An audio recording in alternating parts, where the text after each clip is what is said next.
Hi everybody and welcome to the YouTube character profile re-upload for Blanche Hunt. Now this was taken from episode 37 of Conversation Street, so absolutely yonks ago we did this, and what a classic character. I was really excited. I remember doing the character profile of her because she's in a lot of people's top 10s, isn't she? Oh, definitely. Top 5s even, and so sadly missed. It's been over 10 years, can you believe, since we've had Blanche on our screens. But we have been watching more of the classic Coronation Streets recently. She's on ITV3 at the moment, so there are plenty of ways to get your Blanche fix if you want to, including listening to us talking about Blanche in the past. So let's have a re-listen to this, and we'll come back at the end and continue our Blanche discussion. Agreed? Mm-hmm. Let's do it. We've got a special character profile this week. It's a classic character profile, and we thought with all this talk of funerals going on this week, who best to choose than the queen of funerals, Blanche Hunt. Mm-hmm. Lots of people's favourite character, often voted as one of the classic Coronation Street characters. Do you like Blanche? Everyone loves Blanche. Yeah. Who doesn't like Blanche? She wasn't even a main character. She was just a side character for almost everything. She never really had a big... No, they don't usually give the oldies big storylines anyway, but she was hilarious in whatever she was in. So it's a bit of background information about her. She was born on 22nd of January 1936, and she died on the 3rd of May 2010. Her mother was called Iris Linfield. She had a sister called Beryl Linfield. She married Donald Hunt, which was Deirdre's dad, in 1953, and she had but one child, Deirdre Barlow. In 1955. Yes. Now, Blanche's first appearance was on the 19th of August 1974, and I think some people might not realise that she was in it for such a long time, but looking at her list of appearances, she was kind of featured fairly heavily in 1974 to 1976, and then she was very, very on again, off again for the next 5 or so years. And then after... I think Ken and Deirdre's wedding in 1981, I think that was when they got married. We didn't see her again at all until mid to late 90s, and it wasn't until 1998 that she became a regular again. And her last appearance on the soap was on the 11th of December 2009, because obviously, very sadly, Maggie Jones passed away, I think, in October 2009. Very unexpectedly. Well, she'd been poorly, and she was recovering. It was a brief illness, wasn't it? Well, she was recovering from an operation, and okay. Didn't get better. Yeah, and she was in 840 episodes altogether. Well, we say Blanche was, but Maggie Jones wasn't, because there were 2 episodes in 1974 where the character was played by somebody else, an actress called Patricia Cutts, who committed suicide after only 2 episodes. She was, in September 1974, she was found dead in her flat, and it was ruled a suicide. And Maggie Jones was given the part because she had auditioned for it, and the producer thought she was too well known for her recent starring role in the Granada series Sam. Oh yeah, Sam, that classic program. And she had previously had minor roles in Corrie. Yeah, she played a police officer or something. She was the second choice. But what a good second choice. Yeah. And originally she was, the producers considered killing her off in 2008, but decided against it. Yeah, so they it was said... just a year before... Yeah.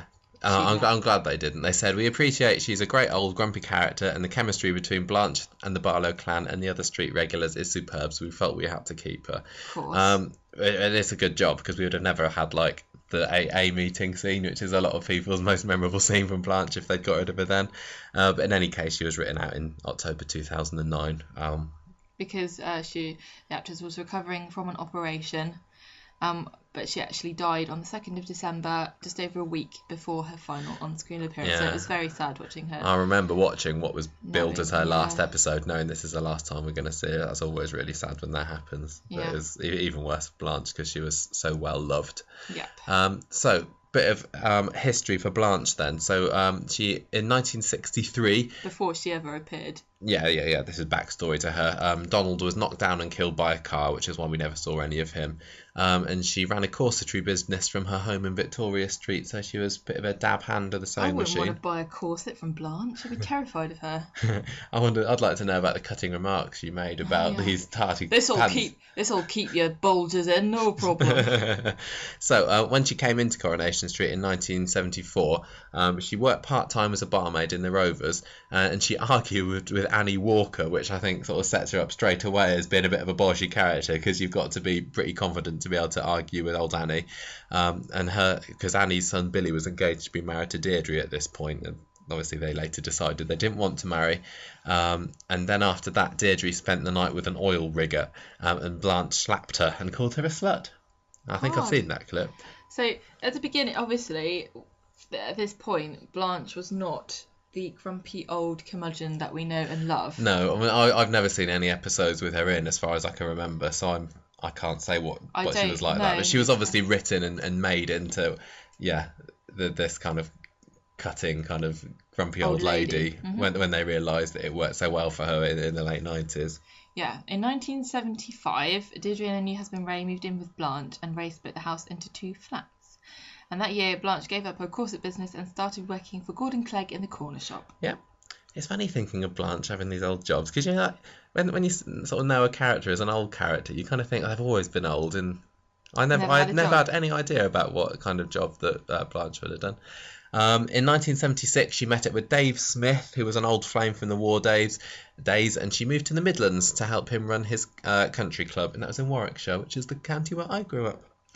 In 1977, though, she ended the relationship with Dave and returned to Weatherfield to look after her new granddaughter Tracy. She got engaged to a vet called Steve, but then they later split up as well.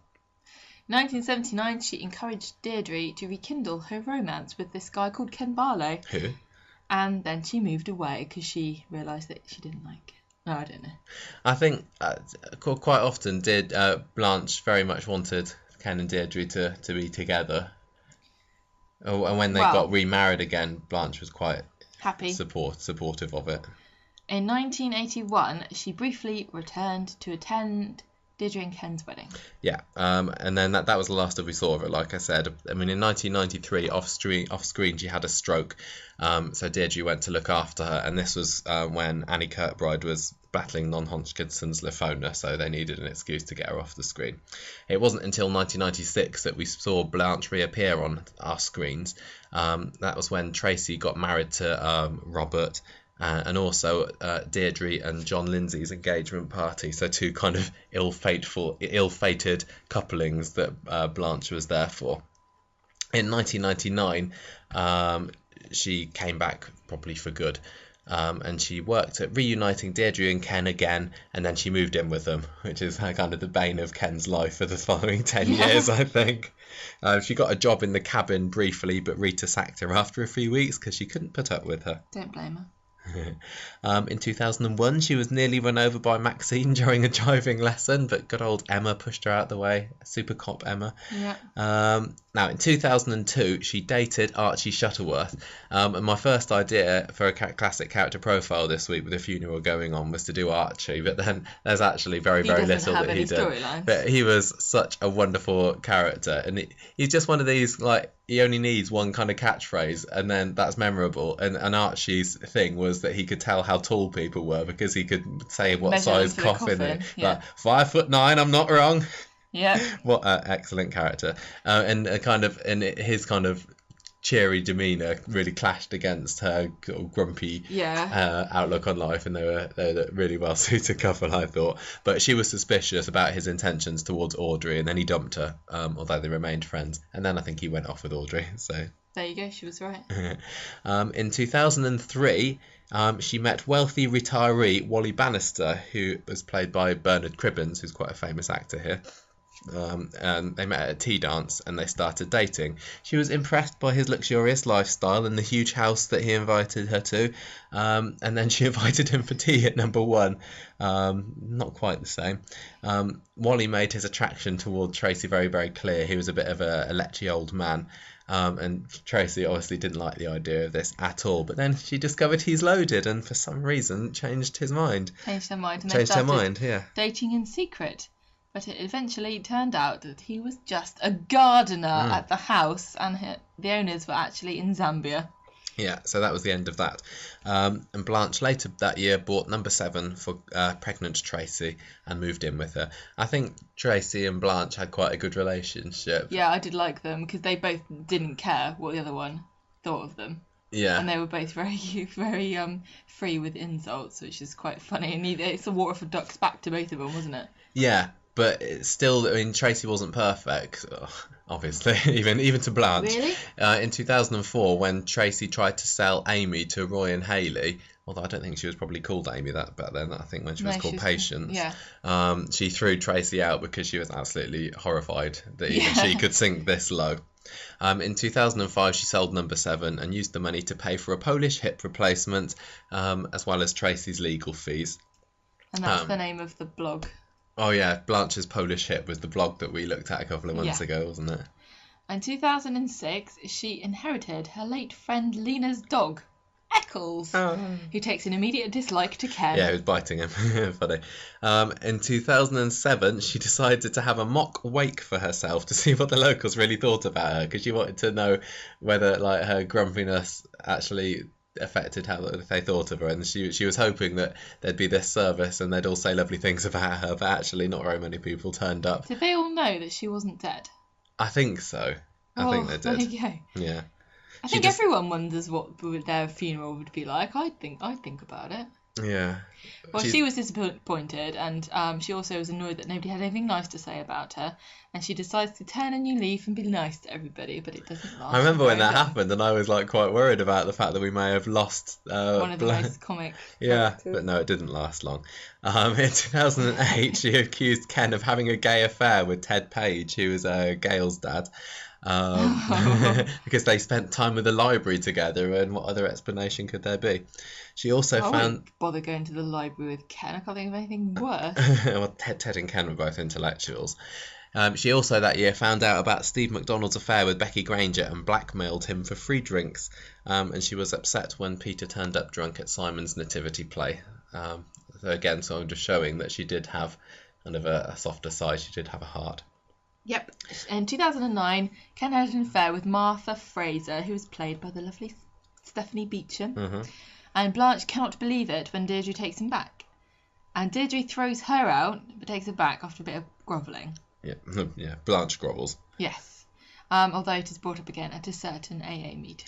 Yeah, we asked on Facebook about what's your favourite Blanche moments, and I think that's the one that lots of people remember. And then Karen on Facebook mentioned the AA meeting, which we watched just before recording this episode. It was a really, really classic scene. I remember watching it at the time thinking it was hilarious. I don't think that Deirdre and Ken get enough credit for that scene as well, because they were pretty hilarious in it as well. Yeah, they were funny too. Yeah, and Peter just sort of withering away in the middle. This is why I drink. Yeah. And in December, Blanche goes on holiday to Portugal with May from the 1 o'clock club. Yes. I'm surprised it wasn't Amsterdam. Well, this is after Maggie had died, so her going off on holiday was a quick way of getting her out. Because in 2010, on the day that Blanche was due to return to England, she died, and May was written into the programme, played by June Whitfield, who's another very famous British actress. She was absolutely fabulous. Yeah, she's brilliant, June. And she said that Blanche had met and become again engaged to a man called Arnold over there. And Tracy got a day release from prison to attend her funeral, because this was after Tracy had murdered Charlie. But she ended up getting into a fight with Becky over Amy. And then we got to see kind of the final scene almost of Blanche talking through somebody else in the will reading, because among other things she left Eccles to Ken. To Deirdre she left her jewellery, because she said that Deirdre, you've always had your eye on it.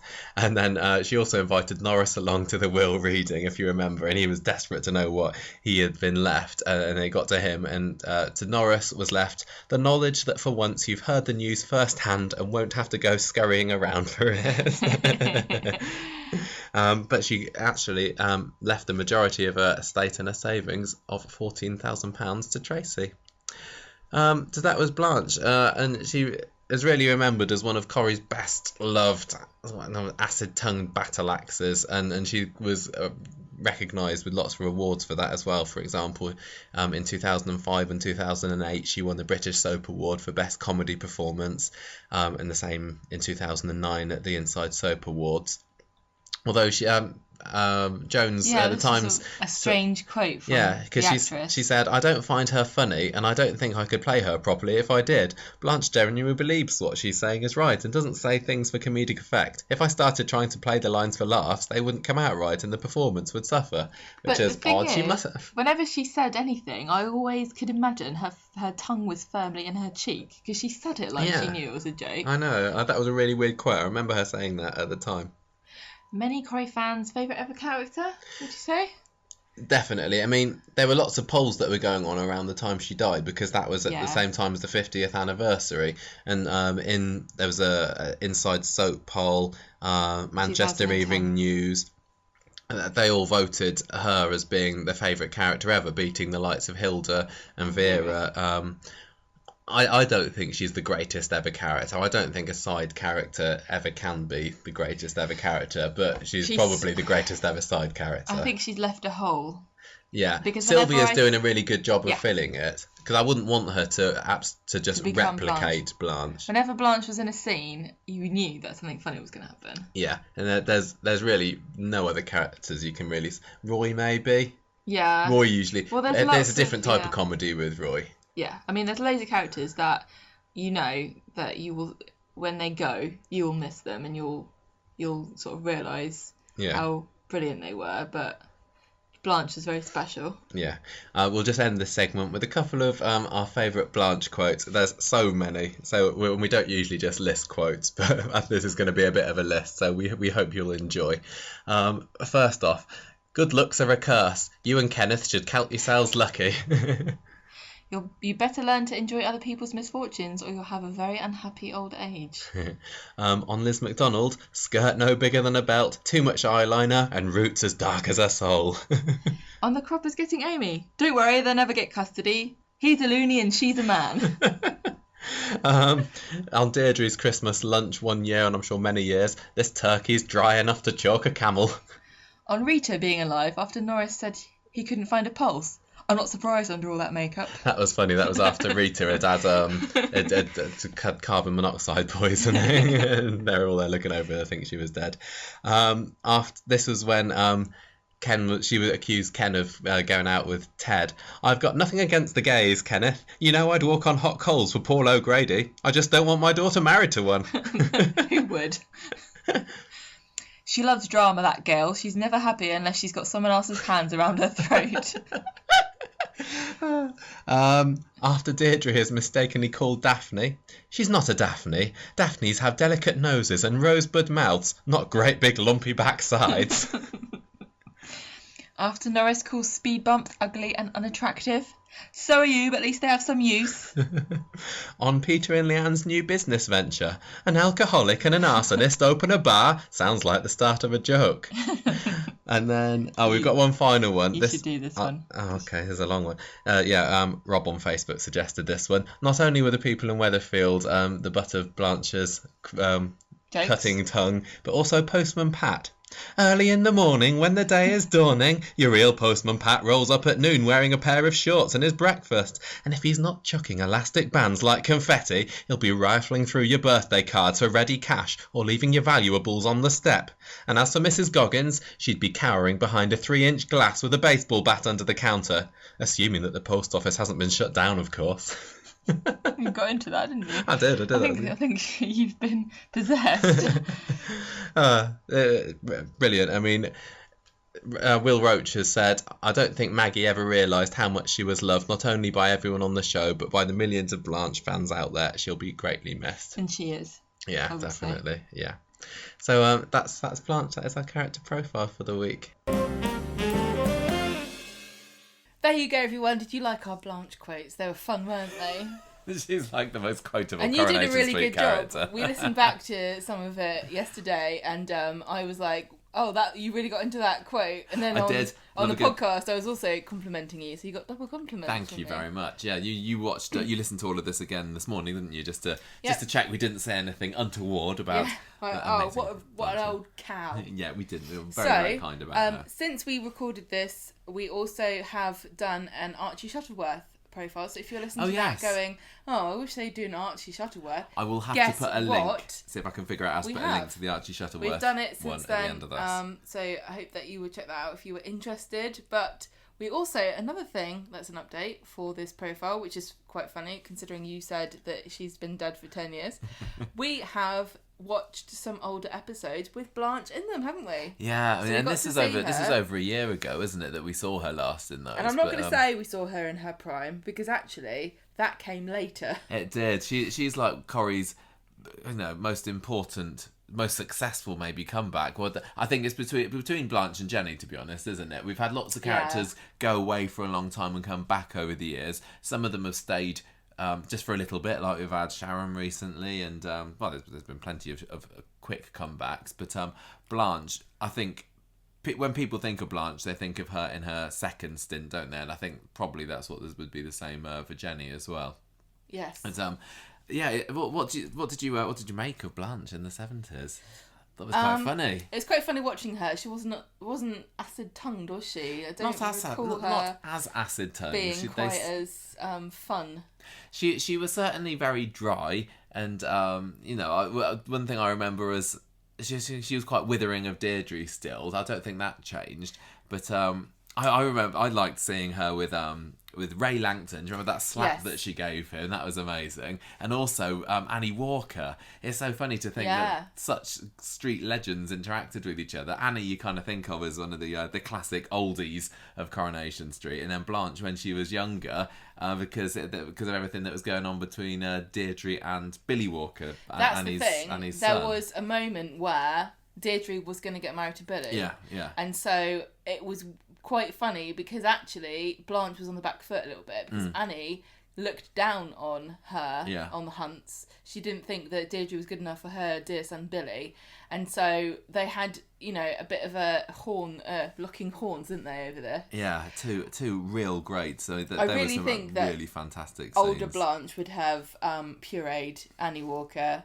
but she wasn't quite there, the Battle X stage at that point. She wasn't, but it was so funny watching her because it's almost like watching a different character. I think when I think back, if I look at younger Jenny, it's like, that's the same person, you could tell, but young Blanche was, you could tell it was her, but it almost wasn't. It's so funny, like hearing her voice coming out of that face that looks quite different because she was an old woman when she returned, wasn't she? And more middle aged before. It's almost like a different person. It's so funny. Very ancient looking, and I don't want to be rude, but it's really, she was very, very old.